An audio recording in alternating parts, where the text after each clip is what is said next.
அன்பியும் YouTube இல்லந்தோறும் இறைசாட்சி, உள்ளந்தோறும் மகிழ்ச்சி. உங்கள் செல்வம் எங்குள்ளதோ அங்கே உங்கள் உள்ளமும் இருக்கும். ஆண்டவரே, நீர் தாமே எங்கள் ஒப்பற்ற செல்வம். எங்கள் உள்ளம் எப்பொழுதும் மோடி இணைந்து வாழ்வதிலேயே மகிழ்ச்சி காண்கிறது. செல்வரான இளைஞன் தனது உள்ளத்தை தனது செல்வச் செழிப்பில் கவனத்தை வைத்திருந்தான். தனது செல்வத்தின் மீது வைத்திருந்த பற்று ஆண்டவரே உம்மை பின் செல்வதிலிருந்து பின்வாங்க வைத்தது. அறிவற்ற செல்வன் என்னுடையது எனக்கு என்று தன் உள்ளத்தை தானியத்திலும் களஞ்சியங்களை இடித்து பெரிதா கட்டுவதிலும் உண்டு குடித்து இளைப்பாறுவேன் என்பதிலும் அவன் கனவு கண்டான்.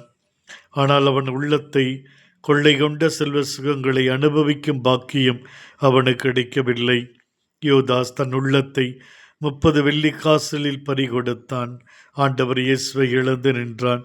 புனித பவுலடியாரோ ஆண்டவரின் ஒப்பற்ற செல்வம் என்று தன் மனதை தன் வாழ்வை ஆண்டவருக்கு அர்ப்பணித்தார். ஆண்டவருக்காக நற்செய்தி பணியில் அனுபவித்த இடர்கள், துயரங்கள், சிறைவாசம், பசி, பட்டினி, தனிமை, நெருக்கடிகள் அனைத்திலும் தன் உள்ளத்தை எப்பொழுதும் ஆண்டவர் மீதே பதித்து வைத்திருந்தார். தெய்வமே, எங்கள் வாழ்விலும் நாங்கள் எங்கள் மனம் விரும்பும் புகழ் செல்வங்களை விட உம்மை அதிகமாய் அன்பு செய்ய எங்கள் உள்ளத்தை உமக்கு பறிகொடுத்து வாழ எங்களுக்கு வழிகாட்டி அருளும்.